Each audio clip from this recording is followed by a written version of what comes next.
നമസ്കാരം. അല്പം മുമ്പാണ് എൻ്റെ ഒരു സുഹൃത്ത് എനിക്കൊരു FIR അയച്ചു തന്നത്. FIR ഞാനൊന്ന് വായിക്കാം. ഒന്ന് ഞെട്ടിപ്പോയി സത്യത്തില്. അതിലെ FIRന്റെ ഉള്ളടക്കം എങ്ങനെയാണ്: പ്രതിക്ക് നാട്ടിൽ കലാപം ഉണ്ടാക്കണമെന്ന ഉദ്ദേശത്തോടു കൂടി മനഃപൂർവ്വമായി പ്രകോപനം സൃഷ്ടിച്ചുകൊണ്ട് ഒരു ആശുപത്രിയുടെ പേര് കാര്യങ്ങൾ പറയുന്നുണ്ട്.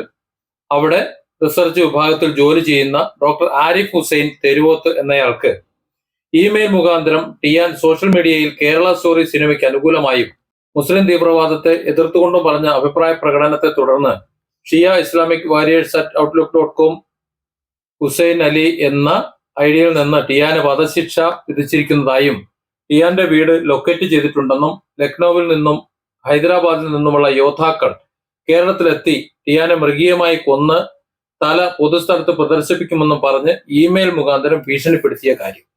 ഇത് ഡോക്ടർ ആരിഫ് ഹുസൈൻ കൊടുത്തിട്ടുള്ള പരാതിയാണ്. ആ പരാതി പ്രകാരം എടുത്തിട്ടുള്ള FIR ആണ്. ഇത് വളരെ സീരിയസ് ആയിട്ട് നമ്മൾ കാണേണ്ട ഒരു വിഷയമാണ്. കുറച്ച് കാര്യങ്ങൾ എനിക്ക് പറയാനുണ്ട്. എൻ്റെ ഈ വീഡിയോ കാണുന്ന പലർക്കും ചിലർ എൻ്റെ അഭിപ്രായത്തോട് വിയോജിക്കാം, ചിലർ എന്നെ തെറി വിളിക്കാം, ഒക്കെ ഉണ്ടാകാം. ഞാനൊരു മുസ്ലിമാണ്, നോമ്പ് പിടിച്ചുകൊണ്ട് തന്നെയാണ് ഈ വീഡിയോ ചെയ്യുന്നത്. ഈ പുസ്തകം നിങ്ങൾ കണ്ടിട്ടുണ്ടോ? നിങ്ങൾ കണ്ടിട്ടുണ്ടോന്ന് അറിയില്ല. ഇത് കേവലം 20 പേജ് മാത്രമുള്ള ഒരു കൊച്ചു പുസ്തകമാണ്. ഈ പുസ്തകം എഴുതിയിട്ടുള്ളത് ചേകന്നൂർ മൗലവിയാണ്. ചേകന്നൂർ മൗലവിയെ നിങ്ങൾക്ക് അറിയാമായിരിക്കും. ഈ പുസ്തകം എഴുതിയതിന്റെ പേരിലാണോ, അല്ലെങ്കിൽ ഈ പുസ്തകത്തിൽ പറഞ്ഞിട്ടുള്ള കാര്യങ്ങൾക്ക് മറുപടി പറയാൻ കഴിയാത്തത് കൊണ്ടാണ് അദ്ദേഹത്തെ കൊന്നുകളഞ്ഞത് എന്നാണ് എനിക്ക് തോന്നുന്നത്. എന്റെ തോന്നലാണ്, ശരിയാണോ അല്ലയോ എന്ന് എനിക്കറിയില്ല. കരിപ്പൂർ എയർപോർട്ട് റൺവേന്റെ പണി നടക്കുന്ന സമയമാണ് ആ കൊല നടക്കുന്നത് എന്നാണ് എനിക്ക് തോന്നുന്നത്. ഏതാണ്ട് അതേ കാലഘട്ടമാണ് എൻ്റെ ആദ്യത്തെ റൺവേ പണി നടക്കുമ്പോൾ. ചുവന്ന കുന്നിൽ നിന്നും മറ്റും ധാരാളം മണ്ണ് ലോഡുകൾ അവിടെ മണ്ണ് വന്നിട്ടുണ്ട്.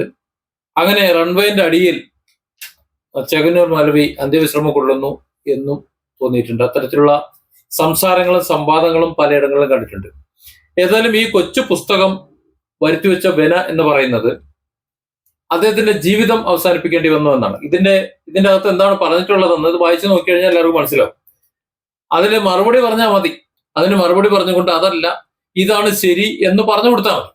അത് പറഞ്ഞു കൊടുക്കുന്നതിന് പകരം അയാളെ വകവരുത്തുക എന്നത് ഇസ്ലാമിക തീവ്രവാദികളുടെ ഉദ്ദേശമാണ്. അതേ തീവ്രവാദികളുടെ ഒരു ഭാഗമാണ് ആരിഫ് ഹുസൈനോട് എനിക്ക് യാതൊരു യോജിപ്പില്ലാത്തൊരു വ്യക്തിയാണ്. അദ്ദേഹത്തിന് മതപരമായിട്ടുള്ള വിമർശനമുണ്ട്. അദ്ദേഹം പൊളിറ്റിക്കൽ ഇസ്ലാമിനെ വിമർശിച്ചോട്ടെ, ഞാനും വിമർശിക്കുന്നുണ്ട്. മതത്തിന്റെ ഉള്ളിലെ രാഷ്ട്രീയത്തെ ഞാൻ എതിർക്കുന്നുണ്ട്. രാഷ്ട്രീയ സംഘടനകളുമായി ചില മതവിഭാഗങ്ങളായി കൊണ്ടുപോകുന്നുണ്ട്, അതിനെ ഞാൻ എതിർക്കുന്നുണ്ട്. വിശ്വാസത്തെ ഒരു കാരണവശാലും ഞാൻ എതിർക്കുന്നില്ല. അത് ഇസ്ലാമിക വിശ്വാസം എന്നല്ല, ഖുർആൻ ഹൈന്ദവ വിശ്വാസം, ക്രൈസ്തവ വിശ്വാസം അടക്കം മുഴുവൻ 3 വേദഗ്രന്ഥങ്ങളാണ് പ്രധാനമായിട്ടും 3 മതങ്ങളുടെ ഞാൻ പഠിച്ചിട്ടുള്ളത്. ഖുർആൻ ഞാൻ പഠിച്ചു, ബൈബിളും പഠിച്ചു, ഹൈന്ദവ വേദഗ്രന്ഥങ്ങളും പഠിച്ചു. അത് ആശ്രമത്തിൽ പോയി നിന്ന് തന്നെ പഠിച്ചു. ആ രീതിയിൽ പഠിച്ചിട്ടുള്ള ഒരു വ്യക്തി എന്ന നിലയിൽ എനിക്കതൊന്നും മോശമായിട്ട് തോന്നിയിട്ടില്ല. എന്നാൽ ചിലർക്കൊക്കെ തങ്ങളുടെ മതം മാത്രമാണ് ശരി, ബാക്കിയുള്ള മതമൊക്കെ തെറ്റ് എന്ന് പറയാറുണ്ട്. എനിക്കെന്തായാലും അങ്ങനെ പറയാൻ കഴിയില്ല. കാരണം ഖുർആൻ ഏതൊരു വിശ്വാസിക്കും അനുസരിച്ച് ജീവിക്കാൻ പോഴുന്ന സംശുദ്ധമായ പരിശുദ്ധമായ ഒരു വേദഗ്രന്ഥം തന്നെയാണ്. എന്നാൽ അതിന്റെ പേരിൽ, ഖുർആന്റെയും ഇസ്ലാമിന്റെയും പേരിൽ ചില മതവേഷം കിട്ടിയ ചില പണ്ഡിതന്മാരെന്ന് നടിക്കുന്ന ചിലരും, ചില തീവ്രവാദികളും, ചില പൊളിറ്റിക്കൽ ഇസ്ലാമിന്റെ ആൾക്കാരും ഈ മതത്തെയും അതിലുള്ള വിശ്വാസികളെയും ഹനിച്ചുകൊണ്ടിരിക്കുന്നു, അവരുടെ ജീവിതം നശിപ്പിച്ചുകൊണ്ടിരിക്കുന്നു എന്നത് പരമമായ സത്യമാണ്. അതിനെ എല്ലാം കൂടിയാണ് നമ്മൾ പൊളിറ്റിക്കൽ ഇസ്ലാം എന്ന് പറയുന്നത്. ഇപ്പൊ ഇത് ഇന്ത്യ മഹാരാജ്യമാണ്. ഈ ഇന്ത്യ മഹാരാജ്യത്തിൽ നമുക്ക് ഇഷ്ടമുള്ള കാര്യങ്ങൾ നമ്മൾ സംസാരിച്ചുകൊണ്ടിരിക്കുന്നു, വിമർശിച്ചുകൊണ്ടിരിക്കുന്നു. ഞാൻ എൻ്റെ പല വീഡിയോകളിലും പറഞ്ഞിട്ടുണ്ട്. ഞാൻ ഏറ്റവും അധികം വിമർശിക്കുന്നത് മലയാളത്തിൽ വിമർശിക്കുകയാണെന്നുണ്ടെങ്കിൽ CPM-നെയും ഒരുപക്ഷെ പിണറായി വിജയനെയുമായിരിക്കും. എന്നോട് നിങ്ങൾ ആരെയാണ് ഏറ്റവും അധികം വിശ്വാസം എന്ന് ചോദിച്ചാൽ, രാഷ്ട്രീയത്തിൽ ആരെ ഏറ്റവും അധികം വിശ്വാസം എന്ന് ചോദിച്ചാൽ, ഞാൻ ആദ്യം പറയുന്ന പേര് സഖാവ് പിണറായി വിജയൻ എന്നായിരിക്കും. കാര്യം അദ്ദേഹം എനിക്കെതിരെ ഡിഫമേഷൻ കേസ് എടുക്കാൻ ഉണ്ടായിരുന്നെങ്കിൽ ആ കേസുകൾ കാരണം എനിക്ക് ഇറങ്ങി നടക്കാൻ പറ്റില്ലായിരുന്നു. അദ്ദേഹം അത്തരത്തിലൊരു കേസ് എടുക്കില്ല എന്ന ഉത്തമ വിശ്വാസത്തിൽ തന്നെയാണ് അദ്ദേഹത്തെ വിമർശിച്ചുകൊണ്ടിരിക്കുന്നത്. അതായത് അദ്ദേഹത്തെ പച്ചയ്ക്ക് ആക്ഷേപിച്ചുകൊണ്ട് എന്താ പറയുക, തറയടിച്ചുകൊണ്ട് വൃത്തികെട്ട വർത്തമാനങ്ങൾ പറഞ്ഞുകൊണ്ട് ഒരു വീഡിയോയും ഞാൻ ചെയ്തിട്ടില്ല, ചെയ്യുകയുമില്ല. അദ്ദേഹത്തിന്റെ രാഷ്ട്രീയത്തെ ബഹുമാനിച്ചുകൊണ്ട് അദ്ദേഹം ചെയ്യുന്ന, ഇപ്പോൾ എന്റെ കഴിഞ്ഞ വീഡിയോയിൽ കൂടി ഞാൻ പറഞ്ഞിട്ടുണ്ട്, വയനാട്ടിലേക്കുള്ള തുരങ്കപാതയും അതുപോലെ മലയോര ഹൈവേ, അതുപോലെ ഒത്തിരി വലിയ പദ്ധതികൾ, കേരളം ആഗ്രഹിച്ചിരുന്ന പദ്ധതികൾ നടപ്പിലാക്കിയ ഒരു വ്യക്തിയാണ് എന്ന് അദ്ദേഹത്തെ വിമർശിക്കുന്നതോടൊപ്പം അതും പറയാറുണ്ട്. അതായിരിക്കണം എന്തായാലും ഒരു മതവിശ്വാസിയെ സംബന്ധിച്ചിടത്തോളം ആ മതവിശ്വാസി അദ്ദേഹത്തിന്റെ മതഗ്രന്ഥത്തിൽ വിശ്വസിച്ച് ആ മതമനുസരിച്ച് പ്രവർത്തിക്കുന്ന ആളായിരിക്കണം. എന്നാൽ ആ മതം പഠിക്കാതെ വികലമായി ആ മതത്തിൽ അങ്ങനെയുണ്ട്, ആ വേദഗ്രന്ഥത്തിൽ അങ്ങനെയുണ്ട് എന്ന് പ്രചരിപ്പിക്കുന്ന മറ്റൊരു വിഭാഗമുണ്ട്. ആ വിഭാഗത്തിന് മറുപടി പറഞ്ഞ് അവരോട് തർക്കിച്ച് അവരോട് അടികൂടി അങ്ങനെ പോകുന്ന അങ്ങനെയാണ് ഇവിടെ കൂടുതൽ. ഇവിടെ പലരും ആരിഫ് ഹുസൈൻ തന്നെ ചില സംസാരങ്ങൾ അദ്ദേഹം സംസാരിക്കുന്ന സംസാരങ്ങൾ എനിക്ക് അത്ര സൂചിച്ചിട്ടില്ല. അദ്ദേഹത്തിന് ആ മതം വേണ്ടെങ്കിൽ വേണ്ട, അദ്ദേഹം മതമില്ലാതെ ജീവിക്കട്ടെ, അത് അദ്ദേഹത്തിന്റെ ഇഷ്ടം. അദ്ദേഹത്തിന് ഏത് മതത്തെയും എങ്ങനെയും വിമർശിക്കാനുള്ള അനുമതി ഉണ്ട് എന്ന് വെച്ചിട്ട് എന്ത് തോന്നിയാസം വിളിച്ചു പറഞ്ഞതിനെ അംഗീകരിക്കാനൊന്നും പറ്റില്ല എന്ന് വെച്ച് അത്തരത്തിലൊരു സ്വാതന്ത്ര്യം പറയുന്ന ഒരാളെ ഇവിടെ ശരിയാ നിയമം നടപ്പിലാക്കി കളയും. ഈ ഇന്ത്യ മഹാരാജ്യത്ത്, ഒരു ജനാധിപത്യ രാജ്യത്ത് ഇവിടെ ഒരു ലോ ഉണ്ട്. ആ ലോയിൽ നിന്ന് നമുക്ക് ബാധകമല്ല, തലവെട്ടി അങ്ങ് പ്രദർശിപ്പിച്ചേക്കും എന്നൊക്കെ പറഞ്ഞു കഴിഞ്ഞാൽ അതിന് അംഗീകരിച്ചു നിന്നു കൊടുക്കാൻ എനിക്ക് കുറച്ച് പ്രയാസമുണ്ട്. നിങ്ങൾ പറയുന്ന പൊളിറ്റിക്കൽ ഇസ്ലാമിന്റെ കൂടെ നിൽക്കാൻ എനിക്ക് പറ്റില്ല. എനിക്കൊരു സാധാരണ മുസ്ലിമായി എന്താ പറയുക, ഒരു വിശ്വാസിയായി നിൽക്കാനാണ് ഇഷ്ടം. ആ വിശ്വാസിയോട് പറഞ്ഞിട്ടുണ്ട് ഇതര മതത്തെ എങ്ങനെ കാണണം, ഇതര മതസ്ഥരെ എങ്ങനെ കാണണം, അവരെങ്ങനെ ചേർന്ന് നിൽക്കണം, അവരോട് എങ്ങനെ സംവദിക്കണം എന്നൊക്കെ.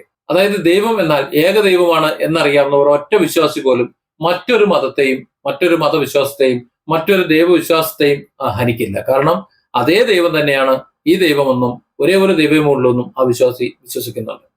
എന്നാൽ പക്ഷേ ആരിഫ് ഹുസൈൻ പഠിച്ചിട്ടുള്ള മതത്തിൽ, അല്ലെങ്കിൽ ആരിഫ് ഹുസൈനെ പഠിപ്പിച്ചിട്ടുള്ള ഉസ്താദുമാർ, അതല്ലെങ്കിൽ പൊളിറ്റിക്കൽ ഇസ്ലാമിൻ്റെതായിട്ട് വരുന്ന അല്ലെങ്കിൽ ചില പണ്ഡിതന്മാർ, ഇവരൊക്കെ ഇസ്ലാമിന് അള്ളാഹ് എന്ന് പറഞ്ഞാൽ ഒരു ദൈവം, ബാക്കിയുള്ളവർക്ക് ഇപ്പൊ ഹിന്ദുക്കൾക്ക് ബാക്കിയുള്ളതൊക്കെ കുറെ ദൈവങ്ങൾ, ക്രിസ്ത്യാനികൾക്ക് മറ്റൊരു ദൈവം എന്നായിരിക്കും ഒരുപക്ഷെ സങ്കല്പിക്കുക. ഞാൻ എന്റെ കഴിഞ്ഞൊരു വീഡിയോയിൽ വളരെ വ്യക്തമായി പറഞ്ഞിട്ടുണ്ട്, ഹൈന്ദവ വിശ്വാസ പ്രകാരം എന്ന് പറഞ്ഞാൽ അവരുടെ ഓരോ പ്രഭാവങ്ങളെ, ദൈവത്തിന്റെ ഓരോ പ്രഭാവങ്ങളെ, മനുഷ്യന് ബന്ധപ്പെടേണ്ട ഓരോ കാര്യങ്ങളെ, അത് ഐശ്വര്യമായിക്കോട്ടെ, ക്ഷേമമായിക്കോട്ടെ, അങ്ങനെ ഓരോന്നും, പ്രതിരോധമായിക്കോട്ടെ, ഓരോന്നിനും ഓരോ ദൈവിക ഭാവങ്ങളായി ദേവതാ സങ്കല്പത്തിൽ അവർ ആരാധിക്കുന്നു.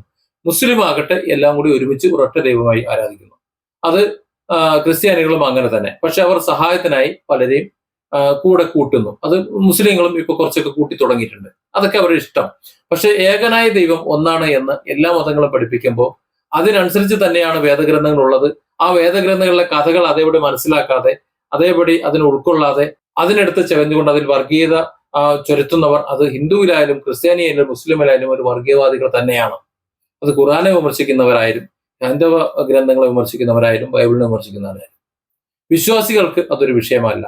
വിശ്വാസികളെ സംബന്ധിച്ചിടത്തോളം ആ മറ്റൊരു മതത്തെ അവർ ഹനിക്കുകയുമില്ല. അങ്ങനെയാണ് എന്നുണ്ടെങ്കിൽ ആരിഫ് ഹുസൈനെതിരെ ഇപ്പോൾ വന്നിട്ടുള്ള ആ ഒരു വധഭീഷണി എന്ന് പറയുന്നത് ഒരു വിശ്വാസി പുറപ്പെടുവിച്ചതല്ല. ഒരു വിശ്വാസി ഒരിക്കലും അങ്ങനെ പുറപ്പെടുവിക്കില്ല. വിശ്വാസത്തിന്റെ ഈമാൻ ദൈവം തന്നെ പറഞ്ഞിട്ടുണ്ട്, നിന്റെ കൽബിലേക്കാണ് ഞാൻ നോക്കുന്നത്, നിന്റെ ശരീരത്തിലേക്കല്ല, നിന്റെ പ്രവൃത്തിയിലേക്കല്ല എന്നാണ് പറയുന്നത്. നിന്റെ ഉള്ളിലേക്ക് ഞാൻ നോക്കുന്നുണ്ട്. നിന്റെ ഉള്ളിലേക്ക് നോക്കുമ്പോൾ ആ നോട്ടത്തിൽ നീ വിജയിച്ചാൽ നീ രക്ഷപ്പെട്ടു, എൻ്റെ അടുത്ത് നീ രക്ഷപ്പെട്ടു, ഇല്ലെങ്കിൽ നീ പരാജയപ്പെട്ടു എന്നാണ് പറയുന്നത്. അങ്ങനെയാണെങ്കിൽ ഈ ഒരു കൊച്ചു പുസ്തകം ഇറക്കിയിട്ടുള്ള ഈ ചകന്നൂർ മൗലവി ഒരുപാട് വലിയ വലിയ പുസ്തകങ്ങൾ ഇറങ്ങിയിട്ടുണ്ട്. ആ പുസ്തകങ്ങൾക്കൊന്നും ഒരു കുഴപ്പമില്ല. ഈ ഒരു 20 പേജിന്റെ പുസ്തകത്തിന് മറുപടി പറയാൻ കഴിയാതെ, അല്ലെങ്കിൽ അദ്ദേഹത്തിന്റെ ജീവിതത്തെ എടുത്തിട്ടുണ്ടെങ്കിൽ ആരിഫ് ഹുസൈന്റെ ജീവിതം എടുക്കാൻ ഒരു മടിക്കില്ല. അതുകൊണ്ട് തന്നെ ബന്ധപ്പെട്ട നിയമ സംവിധാനങ്ങൾ ഇത് സീരിയസ് ആയിട്ട് തന്നെ എടുക്കണമെന്നാണ് എൻ്റെ ഒരു അഭിപ്രായം. കാരണം ജീവൻ എടുക്കാൻ ആർക്കും ഇവിടെ അവകാശമൊന്നുമില്ല. അങ്ങനെ ഒരു ജനാധിപത്യ രാജ്യത്ത് വന്ന് കണ്ടുപോ ഇങ്ങനെ നടപ്പിലാക്കി പോകാൻ വേണ്ട. ഇവിടെ പൊളിറ്റിക്കൽ ഇസ്ലാം എന്ന് പറയുന്നത് ഇസ്ലാമിന്റെ പേരിൽ ആരിറക്കി കൊണ്ടുവച്ചു കഴിഞ്ഞാലും അതിനെ അംഗീകരിച്ചു കൊടുക്കാൻ ഒരു വിശ്വാസിയായിട്ടുള്ള ഒരു ഇസ്ലാം എന്ന നിലയിൽ എനിക്ക് പറ്റില്ല, ഒരു മുസ്ലിം എന്ന നിലയിൽ എനിക്ക് പറ്റില്ല. അത് പറ്റില്ല തന്നെ. Different angles. Don't forget to subscribe and support this channel.